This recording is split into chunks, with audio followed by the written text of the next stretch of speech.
Bom, boa tarde. Eu sou Paulo André Nassar. Estou falando aqui em nome do escritório Paula Francinetti Matos, advogados associados. A gente está num regime de trabalho diferente agora, nesse momento, por conta dessa pandemia que assola não só a nossa cidade, mas o mundo como um todo. E por conta dessa situação, que é uma situação de saúde muito grave, e antes da gente começar a falar sobre o foco da nossa conversa, eu queria reforçar o pedido e o apelo das autoridades públicas de saúde para que nós tomemos todos os cuidados possíveis para se manter livre desse vírus, e a melhor forma de prevenção é manter-se em casa, sem nenhum tipo de contato com pessoas que venham da rua, mas não é todo mundo que tem esse privilégio, né? Tem muita gente que precisa trabalhar, precisa sair de casa para poder trazer o seu sustento para casa, especialmente a gente está falando não só dos trabalhadores, mas dos trabalhadores autônomos, mas se você tiver a possibilidade de manter-se em casa e restringir seu contato com a rua, essa é a melhor forma de evitar que esse contágio lhe alcance a você e a sua família. O objetivo dessa reunião aqui é uma reunião virtual e nova para a gente, é a primeira vez que a gente vai fazer algo desse tipo aqui no escritório, é atender um pedido dos nossos clientes que têm reclamado, que têm nos contactado pelos diferentes meios para que a gente ofereça, para que a gente tire dúvidas a respeito da situação do trabalho em razão nesse ambiente de coronavírus. Então, a gente tem algumas notificações, já temos alguma regulação nova apresentada no começo da semana passada pela Presidência da República através de uma medida provisória, a medida provisória 927, que foi logo seguida ao dia seguinte pela medida provisória 928, e a gente vai falar um pouco sobre isso. Eu estou aqui com a doutora Paula Francinetti Matos e a doutora Ana Maria Franco, que são as especialistas do escritório na condução da nossa carteira de advocacia do trabalho.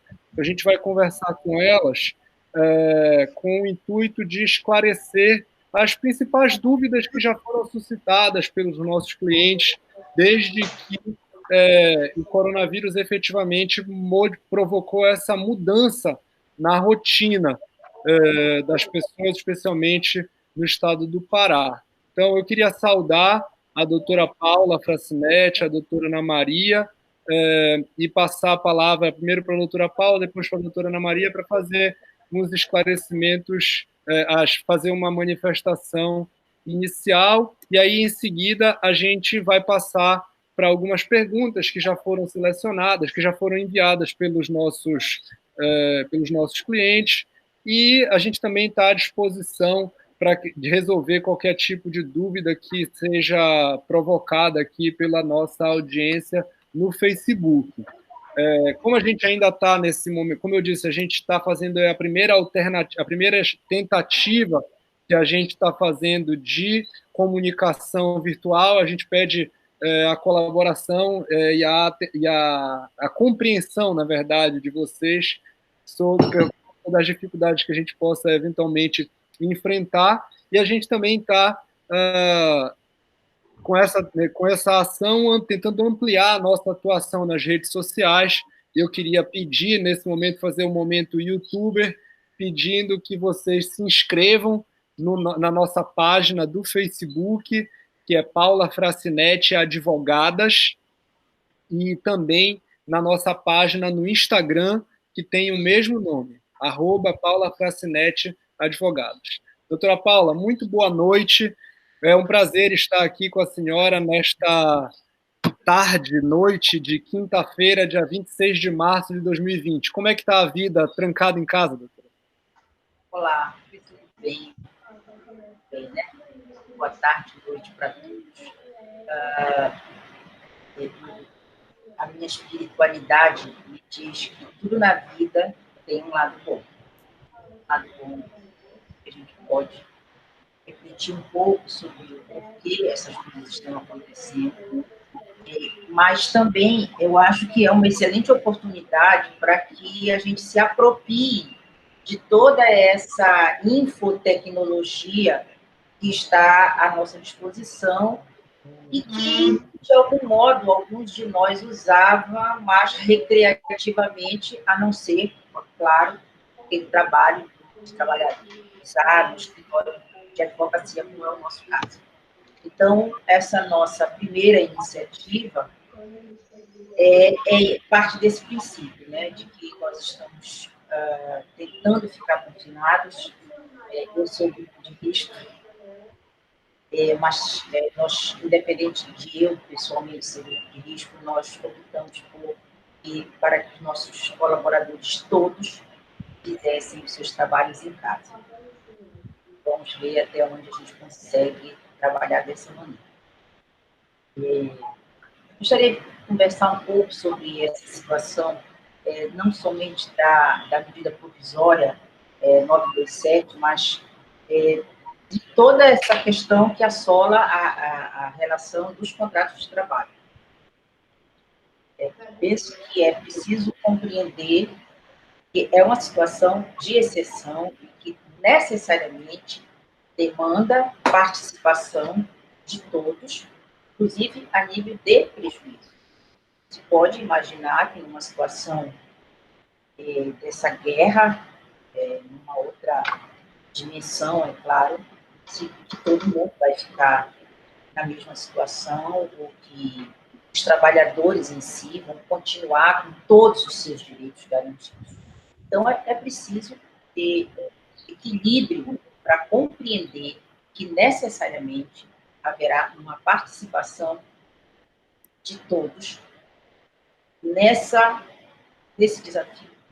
Entretanto, essa participação precisa se dar nos moldes em que a nossa sociedade civilizatória instituiu através de uma Constituição que prevê a proteção dos mais fracos, dos mais necessitados, daqueles que têm menos condições de, por si só, reagir e se proteger.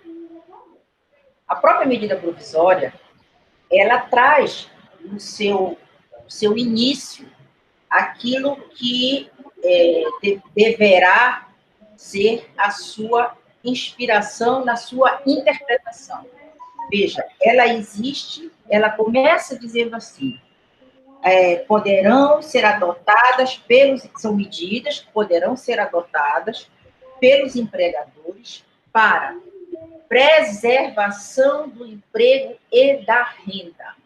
Então, toda a leitura da norma precisa ser compreendida dessa perspectiva. Né? Para aqueles que não têm, que não são advogados, que não lidam com direito, quando você vai ler uma lei, igual como a gente vai ler um livro, né? Lá na frente tem uma explicação do que a gente vai encontrar lá, de como a gente deve entender aquilo. A lei, ela também começa assim, ela se apresenta dizendo para que ela veio. E o artigo 1º da medida provisória diz isso, que ela contém medidas para a preservação do emprego e da renda. Logo no artigo 2º, ela diz que poderá celebrar acordo a fim de garantir a permanência do vínculo empregatício. Então, é sob essa perspectiva que a legislação precisa ser olhada. Claro, inserida no contexto do plano do direito da Constituição Federal, que protege os direitos sociais. Então, nós vimos recebendo algumas perguntas, algumas indagações dos nossos clientes, dos nossos amigos, dos nossos colaboradores, diante dessa novidade, e por isso nós resolvemos fazer esse encontro. Muito obrigado, Paula. A gente queria saudar agora a doutora Ana Maria, para que ela fizesse a sua fala inicial, e aí, na sequência, a gente passa para a apresentação, para a discussão das perguntas que nos foram enviadas pela pela nossa clientela e pelos nossos amigos que estão seguindo aqui pelo Facebook. Boa noite a todos, boa noite, doutor Paulo, doutora Paula Francinetti. Muito importante aqui esse diálogo que nós vamos propor, pensar sobre tudo que está se enfrentando, está se vivendo. Eu acho assim, que ao começarmos a leitura da MP, nós temos sempre que ter em mente, não é tempo de dispensa, temos que fazer ajustes, nós precisamos de esforços dos dois lados, é preciso razoabilidade e vamos nos unir para isso. O cenário que é tenso, nós estamos enfrentando uma situação difícil, vamos fazer dessa MP ressaltar, sobretudo, o que ela traz no seu artigo 3. Vamos fazer uma leitura, fazer eventos, sendo o intuito de preservar o emprego e a renda. Vamos seguir. Muito obrigado, Ana. Eu queria saudar aqui o doutor Marcelo Arrifano, que aparece já na nossa live, a doutora Ana Luísa Leal, a Carol Deniquei, o doutor Eduardo Ciso, de quem nós já falamos há pouco. Temos também aqui com a presença da Larissa Seráfico Melo, da Ana Laura Tamer, da Cíntia Fidier, quem mais? Doutora Edna Daraújo, Flávio Nassar, nossa Lídia Souza, todas essas pessoas que estão aqui já fizeram algum comentário na nossa live, a gente vai registrando aqui. Doutora Silvia aí, doutor Paulo, um grande abraço, doutora Silvia. Doutora Silvia Mourão também, Zé Ronaldo Dias Campo e Ellerson Borges já se manifestaram aqui na nossa live. Mas vamos para as perguntas, o que é que o nosso povo está ansioso para saber.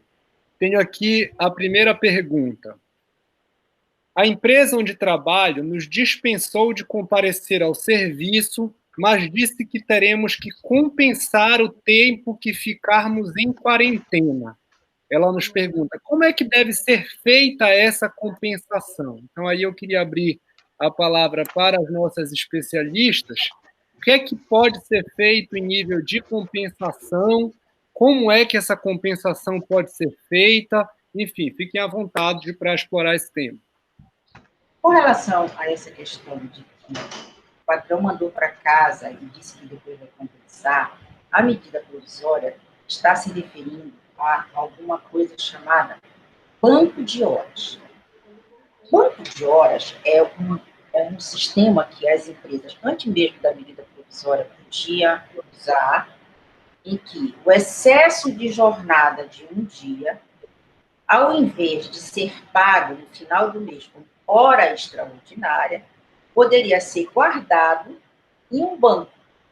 Igual como a gente vai e guarda dinheiro num banco de crédito, o empregador guardava essas horas em um banco e, ao invés de pagar como extraordinárias, ele tinha um prazo para compensar. Então, é aquele dia que o trabalhador precisou levar um filho na escola para uma reunião, e aí ele pede licença, ele diz, pois não, olha, você tem 10 horas aqui do seu banco, então você precisa de quantas horas?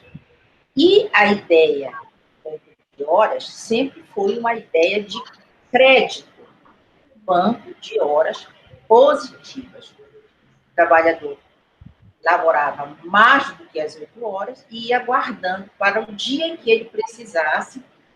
Então, havia prazos para que essa compensação ocorresse, né? O prazo maior que se tinha era de 1 ano para que o empregador fizesse essa compensação. Se ele não fizesse até 1 ano, então tinha que ser paga a hora extraordinária. Nesse caso, essa compensação de 1 ano precisava ser autorizada por uma convenção ou um acordo coletivo de trabalho. Mas agora a medida provisória traz uma outra ideia de banco de horas, que é o banco de horas negativo. Então, eu ainda não trabalhei esse excesso de horas.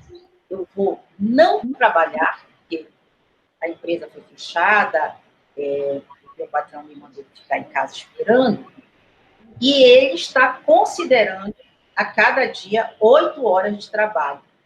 E eu estou recebendo e não estou trabalhando. Então, ele está fazendo um crédito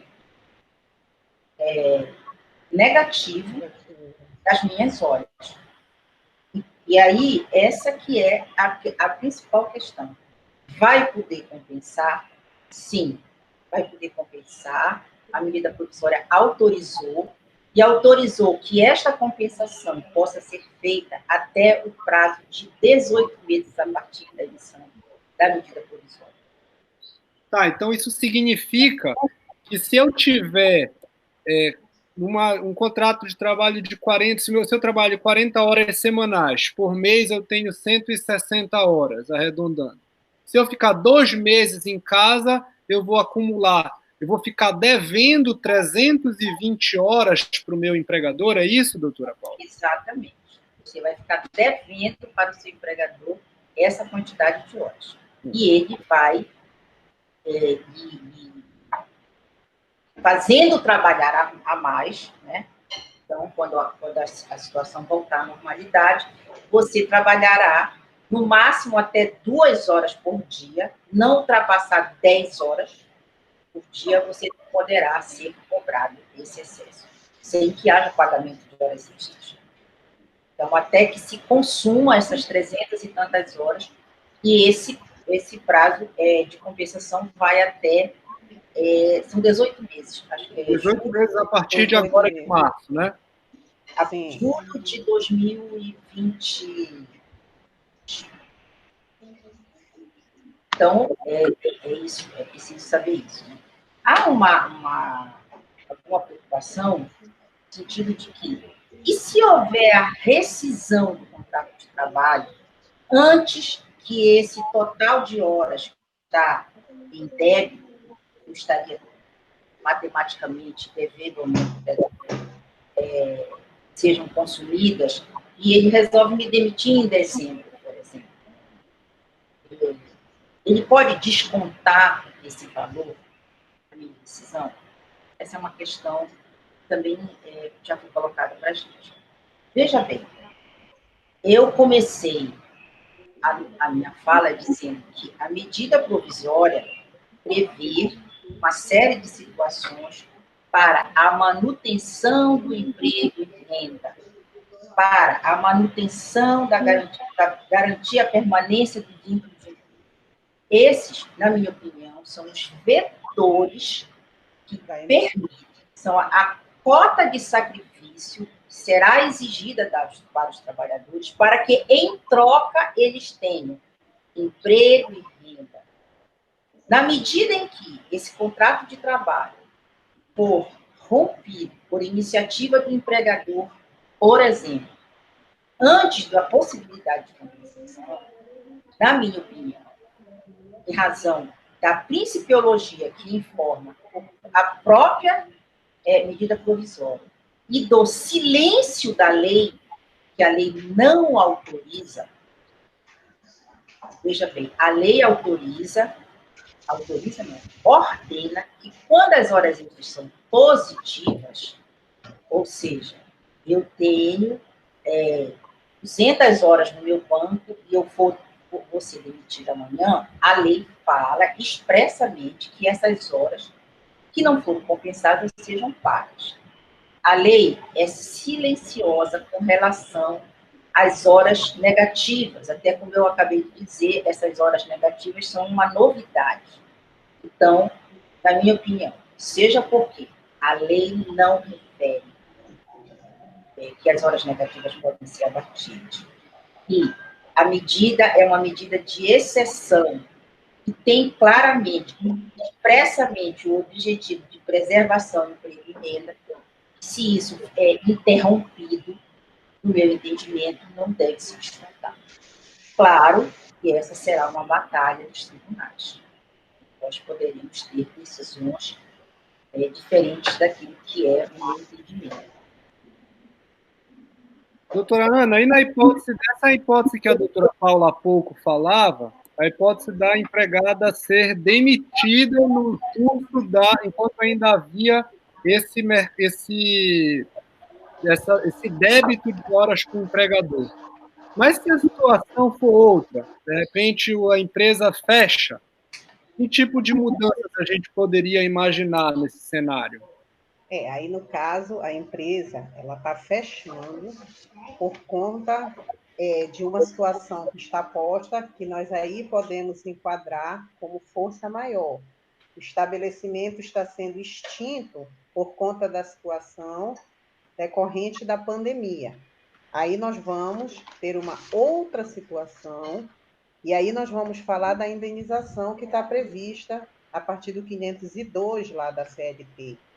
Porque aí nós já temos não só a situação da empregada, que está tendo o seu contrato de trabalho que não está sendo mantido, mas aí nós trazemos também a situação do empregador. Ele está fechando, ele está encerrando a sua atividade por conta da pandemia, por conta de uma situação de calamidade pública.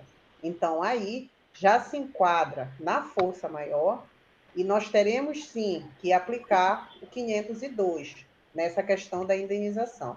Mas concordo com a doutora Paula de que não haveria essa compensação de horas negativas para a questão de verbas resilitórias.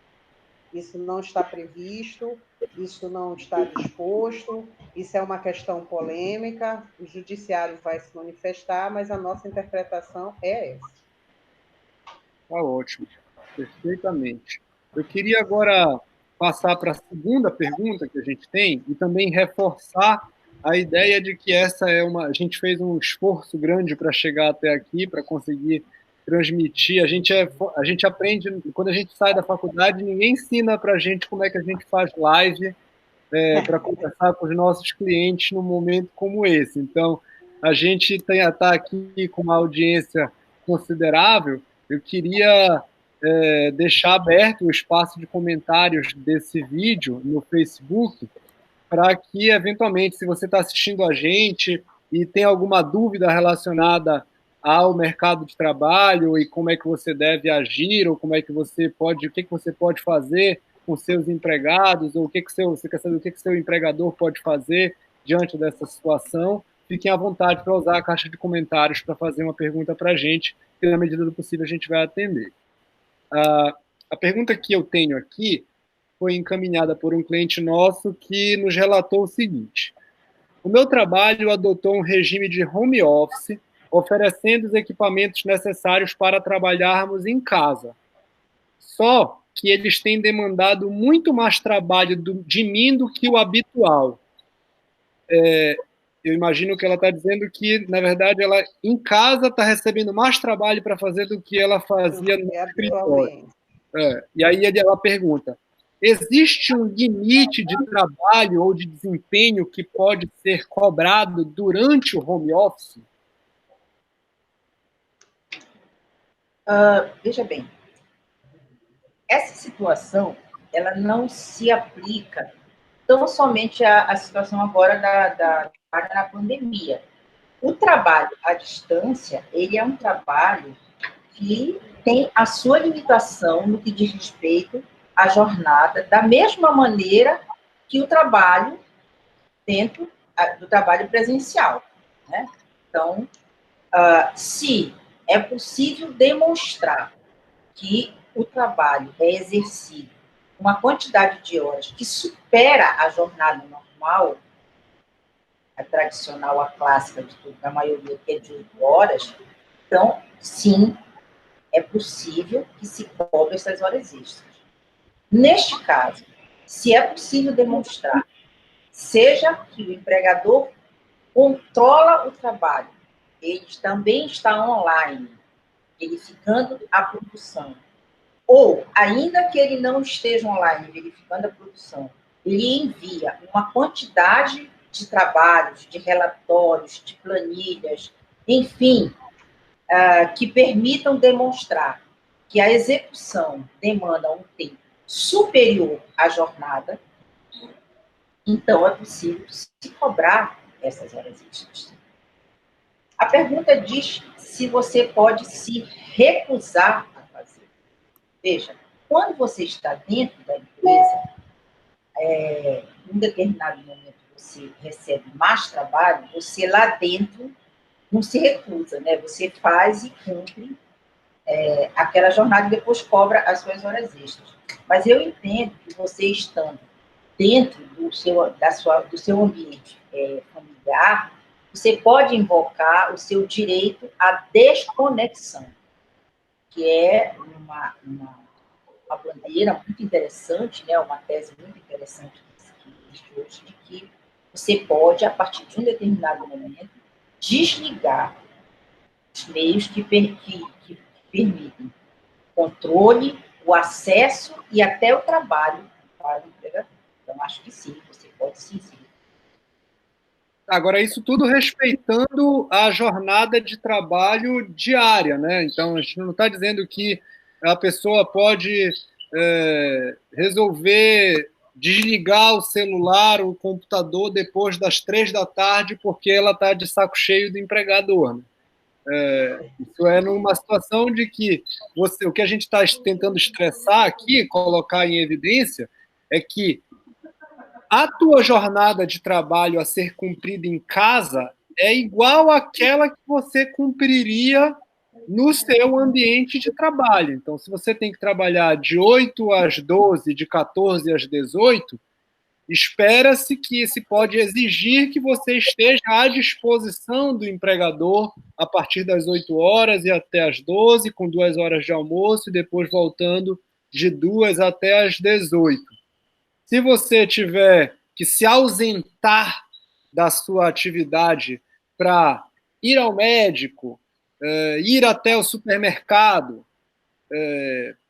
abastecer o carro, pegar um troco, todas essas atividades que serão feitas na sua casa devem ser feitas da mesma forma como você faria estando no seu ambiente de trabalho. Então, se você precisa se ausentar do ambiente de trabalho durante o teu horário de expediente para ir até uma consulta médica, você tem que avisar o seu empregador. Da mesma forma, você deve proceder no período de home office.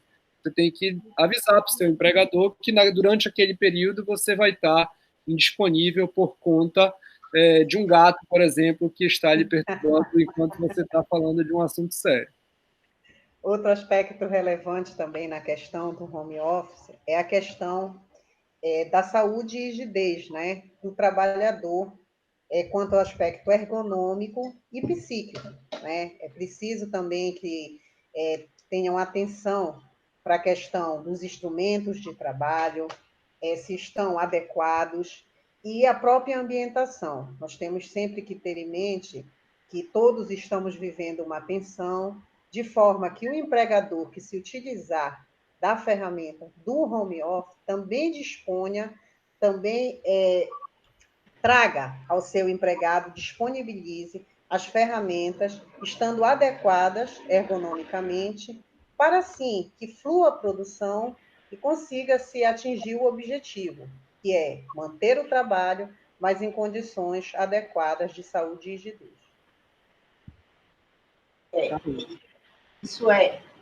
Essa questão da doutora Ana é exatamente isso. Ela ainda está falando?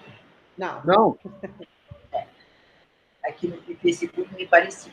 Veja bem, essa questão que a doutora Ana levanta é muito importante. Por quê? No projeto, né, no desenho, é muito bonitinho você dizer para o seu trabalhador que ele vai trabalhar em casa. Porque você imagina que ele tem uma casa igual à sua, com um gabinete fechado, onde ele vai crescer. Essa questão de que ele vai ter que trabalhar, por exemplo, você entregou para ele um notebook e ele vai trabalhar no notebook. Só que lá na casa dele só tem um sofá. E ele vai ficar sentado durante 8 horas no sofá. Isso é responsabilidade dele. Condições ergonômicas do ambiente de trabalho é responsabilidade do empregador, ainda que à distância. Então, é muito importante se imaginar, se refletir com relação a essa questão, e aí, nesse momento, estou falando para os empregadores, para que, posteriormente, não venham a ter problemas em relação a isso. Né? Nós temos um colega advogado que também fez como nós, liberou o pessoal do escritório dele, E, num determinado momento, ele pediu para a advogada mandar os elementos da contestação, que a empresa já tinha mandado para ela, e isso era 8, era 9, quando foi 10h30, ela virou e disse: mas, doutor, eu ainda não tive tempo, porque eu estou fazendo as coisas aqui em casa. Né? E aí, depois eles conversaram, e ela confessou que na casa dela, ela não tinha a mínima condição de fazer aquele trabalho, né? Havia uma pessoa especial na casa, o espaço da casa não permitia que ela trabalhasse daquela maneira, e ela mesma pediu para que ele desse a chave do escritório e ela pudesse trabalhar lá, já que ela ia trabalhar sozinha, e não tinha o perigo da convivência. Então, essas questões precisam ser consideradas nessa questão, nessa experiência do home office. Perfeito. Deixa eu ver, tem umas duas aqui. O nosso cliente está dizendo aqui que programou uma viagem com a família para viajar em julho, as férias deles estavam programadas para julho, e em razão da pandemia, o empregador decidiu antecipar as férias dele para que ele gozasse agora, imediatamente, os 30 dias de férias. E ele pergunta o que é que ele pode fazer, se ele pode se recusar a gozar as férias agora, ou se ele tem que ir mesmo assim, e, no final das contas, perder a viagem que ele já tinha programado para fazer em julho com a família. Olha, a gente tem um hábito leigo de dizer, mas isso foi uma questão de força maior. Né? Esse é um argumento leigo. Nós precisamos compreender o que, para a lei trabalhista, é diferente das outras leis, o que é, para a lei trabalhista, a força maior. Né? Existe um dispositivo na CLT, na consolidação da lei do trabalho, que diz que a força maior é todo acontecimento inevitável em relação à vontade do empregador. É algo que o empregador não podia cogitar, né? E para que realização desse evento, o empregador não concorreu direta ou indiretamente. Então, isso é força maior nos termos da lei. Então, que é exatamente o que acontece nesse momento. Quando a medida provisória vem, ela fala exatamente na força maior. Parece que é o caso. Do ponto de vista legal, é o caso. Então, nós temos uma situação excepcional. A pergunta é, eu já estava todo programado para ir em julho. Isso era em situações normais, condições normais de temperatura e pressão, como a gente costuma brincar. Numa situação como essa, em que, eu já disse anteriormente, todos terão que dar uma. Veja que não é possível se prever, não era possível se prever que isso ia acontecer. Então, eu entendo que o empregador pode sim participar dessas férias, porque elas estão acontecendo desta maneira, com base num princípio geral de preservação do salário, do emprego e da vida. Então, esse é o tipo de situação que eu acho que pode sim antecipar as férias, e, lamentavelmente, este será o prejuízo dessa pessoa, desse trabalhador. Para quê? Para que a atividade econômica se preserve, o que é do interesse de todos. Saúdo aqui a minha amiga Regina Mutran, o doutor José Luiz Messias Salles, o Gerson Pena, o Eduardo Clotal, que eu estou vendo que aqui estão nos ouvindo. Muito obrigada pela participação de vocês. Doutora Ana, sobre férias, a senhora tem algo a acrescentar? Doutor Paulo, eu queria abordar nessa questão das férias, a questão aí, terminando a fala da doutora Paula, quando ela diz assim, vai ter que suportar esse prejuízo. Mas aí eu vou lá para o que estabelece o artigo 7º na questão das férias. Férias é um período de recomposição. O trabalhador precisa recompor a sua energia, ele precisa, nesse período, gozar de lazer, ele precisa ter convívio com a família, convívio social. E, nesse período, o trabalhador não está usufruindo disso. Então, eu gostaria, assim, de nos convidarmos a começar a pensar nesse aspecto da inconstitucionalidade mesmo, de se tratar de férias nesse período de confinamento doméstico compulsório. É preciso que se mantenha a natureza. Então, nós temos férias para quê? Para se recompor, para usufruir, para descansar, para poder levar o filho ao parque, para poder levar o filho ao cinema, para poder fazer uma visita para a mãe idosa que está em casa, tomar um café, levá-la para passear, às vezes acompanhá-la aos médicos, enfim, uma série de outros fatores que recompõem as nossas energias fora do trabalho e nesse período de descanso. Então, eu convido também a nós nos debruçarmos sobre essa discussão. Se cumpriria essa compensação. Por quê? Porque não se está atingindo o objetivo do Instituto. É tempo de confinamento compulsório, não é tempo de lazer.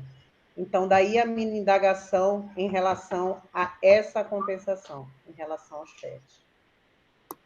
Sem dúvida nenhuma, é uma problemática que se coloca nesse momento, né? Especialmente se você levar em conta que nada do que se entende comumente por férias poderá ser de nenhuma atividade que, como acho que a doutora Ana acaba de elencar, poderão ser desempenhadas durante esse período, né?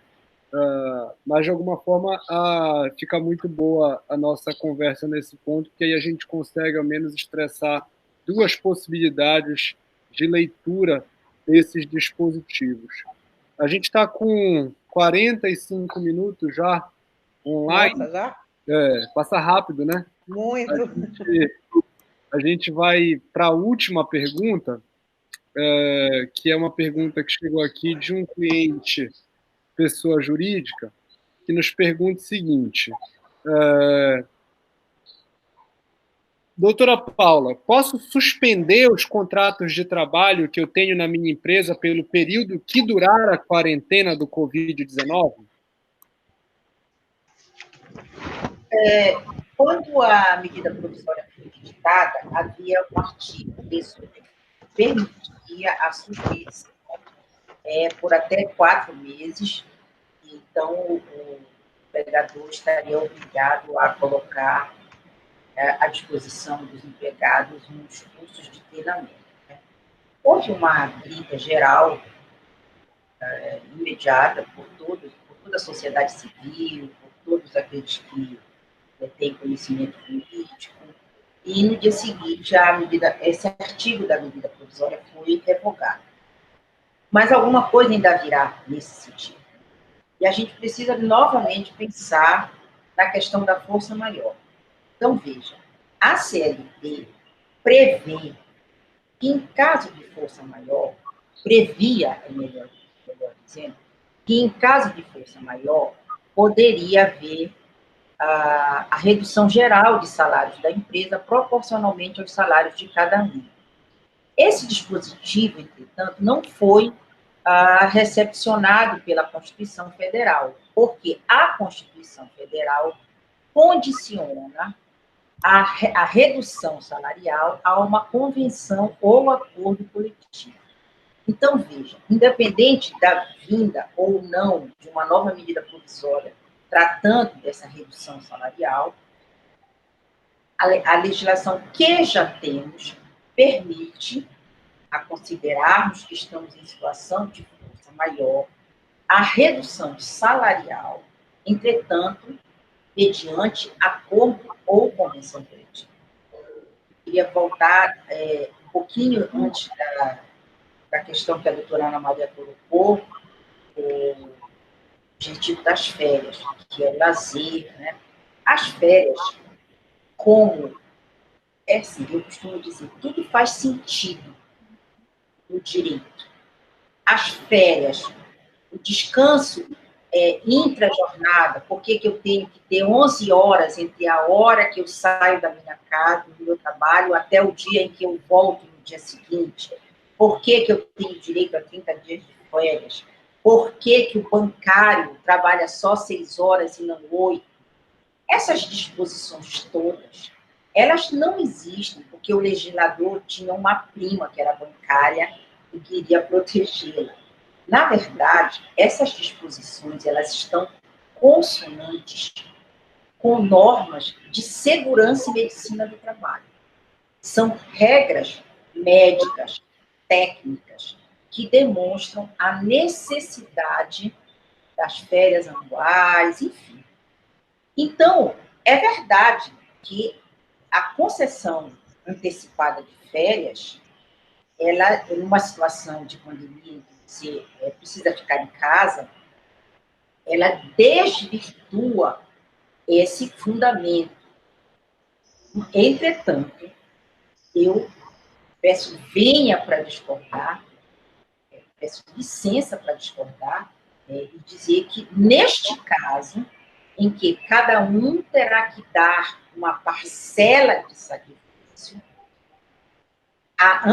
eu considero que a antecipação das férias, em razão da situação de pandemia, a despeito de que elas não poderão ser usufruídas na praia, elas são, sim, um recurso que pode ser utilizado pelo empregador, né? No sentido de que, e volto eu àquilo que vocês vão chamar de lenga-lenga, de que se trata de uma medida para a manutenção do emprego. Então, essa é a minha opinião. Então, é isso.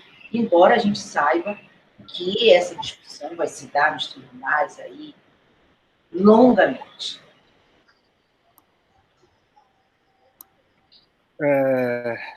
Mais algum comentário, doutora Ana? Não, por hora, vamos aguardar aí, porque depois na 927 fomos surpreendidos ato contínuo pela 928, com a revogação do artigo 18, mas estamos todos de barba de molho, esperando que virá por conta aí dessa retirada da suspensão dos contratos. Isso é um ponto que eu acho que vale fazer um comentário final, do ponto de vista da lógica que essa regulação vem assumindo e o quão responsiva essa regulação pode ser das mobilizações políticas que a gente vem observando, né? Então, para fazer uma linha do tempo, a gente está no dia 26 de março, a medida provisória 927 é do dia 22, não é isso? Sim. Então, no dia 22, essa medida provisória é aprovada não, é editada, com diversos dispositivos falando sobre as regras do direito do trabalho que se aplica, como é que modificaria algumas regras do direito do trabalho da CLT para dar conta dessa pandemia, e houve uma reação muito significativa por parte da sociedade civil e das outras instituições do Estado brasileiro contrárias a essa possibilidade, especialmente a possibilidade de suspensão do contrato de trabalho. O que é que pretendia a medida provisória 927 no seu artigo 18? Que os contratos pudessem ser suspensos, isso significa que durante 4 meses o empregador não precisava pagar salário e o empregado não precisava ir trabalhar.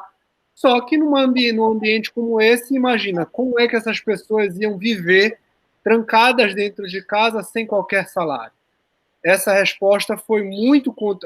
A reação da sociedade civil, das entidades de classe, dos sindicatos, da classe trabalhadora em geral, foi muito forte. E isso provocou a edição da medida provisória 928, que vem no dia seguinte revogar, a dispor sobre outras questões, mas no ponto específico da legislação trabalhista, revogar o artigo 18 da medida provisória editada na véspera. Então, isso acontece, a 927 é do dia 22, a 928 é do dia 23, nós estamos no dia 26, então a gente está aqui no olho do furacão efetivamente a gente ainda não tem, a gente precisa esperar de alguma maneira para esperar os desdobramentos desta reação, porque, do meu ponto de vista, houve um recuo estratégico do governo, retiraram da mesa a possibilidade de suspensão dos contratos de trabalho, mas eu acho que isso não saiu da agenda ainda.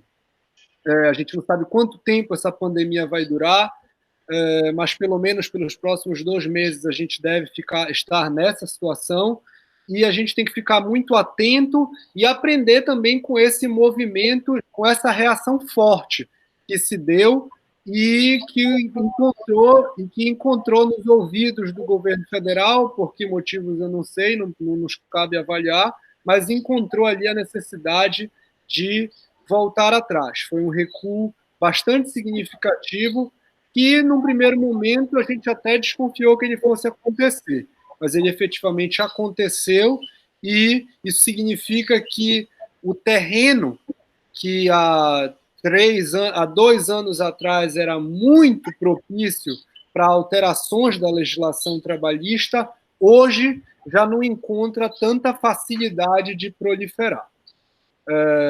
E aí, com isso, eu queria devolver a palavra para a doutora Paula e para a doutora Ana Maria para fazer as considerações finais. Antes delas falarem, eu vou fazer aqui o meu momento, curtir o meu momento de youtuber novamente e pedir que todos vocês que estão nos assistindo curtam a nossa página no Facebook e no Instagram. Nas 2 redes sociais nós estamos como Paula Frasnetti Advogadas, no feminino. Afinal das contas, o nosso escritório é um escritório dirigido por mulheres, e que tem, apesar da minha participação na carteira dos profissionais que ali trabalham, ele é formado majoritariamente por mulheres. Apesar da minha presença, nós só temos advogadas lá no escritório, e, por conta disso, essa é a marca que a gente está carregando a partir de agora. Então, queria começar agora pela doutora Ana, para fazer as considerações finais dela, depois a gente vai para a doutora Paula. Doutor Paulo, agradeço inicialmente a participação de todos, acho muito válido essa conversa, nós todos estamos aqui aprendendo, tentando da melhor forma interpretar o que está sendo posto. Quero desejar saúde a todos e união. Estamos aqui unidos, sempre com o objetivo de preservar o emprego e a renda. Boa noite, fiquem unidos, fiquem em casa, e em outra oportunidade, espero estar em breve aqui conversando com vocês. Obrigada. Doutora Paula. Eu agradeço essa oportunidade, gostaria de dizer, de repetir para aqueles que já convivem comigo há algum tempo, de que o conhecimento ele tem um valor enorme e ele precisa ser de todos. A nossa iniciativa está em passar o conhecimento, né, do que é uma medida provisória, do que está escrito nela, para o conjunto da sociedade. Né? Isso significa para nós socializar aquilo que é o nosso conhecimento. Então, é muito interessante que essas reflexões venham, que a gente possa, antes que as coisas venham parar na barra da Justiça do Trabalho, que a gente possa amadurecer as reflexões com relação a isso. E é muito importante que, nesse momento, nós estejamos unidos naquilo que é importante para toda a sociedade. Eu vivo dizendo que precisamos furar as bolhas e conseguir nos entender no sentido de que todos queremos um mundo melhor. E essa coisa dessa doença não vem à toa, vem para que a gente reflita sobre isso. E nós estamos tentando contribuir com o nosso conhecimento, com o nosso trabalho, na medida de prestar essas explicações. Né? O site está no ar, as perguntas podem continuar vindo, nós voltaremos a prestar esses esclarecimentos e estaremos sempre à disposição. Muito obrigada. Muito obrigada. Bom, muito obrigado a todos. A gente está aqui reforçando o compromisso do Paulo Frasnetti Advogadas, na prestação dos serviços jurídicos, previdenciários e trabalhistas. O nosso escritório continua funcionando, agora de forma remota, mas nossos clientes continuam nos encontrando nos nossos telefones habituais e agora por esse novo canal. Pelo WhatsApp, pelo Facebook, pelo Instagram, a gente está à disposição, nos canais de e-mails que vocês já têm, já estão habituados a utilizar. E a gente encerra a live por aqui, desejando muita saúde a todas e colocando a expertise do nosso escritório para trabalhar em busca da manutenção dos empregos, da recuperação econômica o mais pronta possível, para que nós todos consigamos olhar para essa história e para esse evento daqui a 1 ano ou 2, com a certeza de que nós fizemos todo o possível para nos preservar, para preservar a nossa saúde e para preservar a saúde não só das nossas pessoas, das pessoas que nós queremos bem, mas também a saúde financeira das empresas, dos ambientes onde a gente trabalha, e sem dúvida nenhuma todos têm alguma contribuição a entregar nesse ponto. Uma boa noite a todos, e eu espero tão logo que a gente vai fazer muito em breve uma nova apresentação, ainda não está definido, mas provavelmente na semana que vem a gente vai fazer uma nova live para discutir as novidades, para também aprofundar algumas questões que ficaram em aberto hoje, mas, sem dúvida nenhuma, essa interação com vocês é muito proveitosa e é muito gratificante para que a gente possa efetivamente superar essa crise. Um grande abraço a todos e uma boa noite.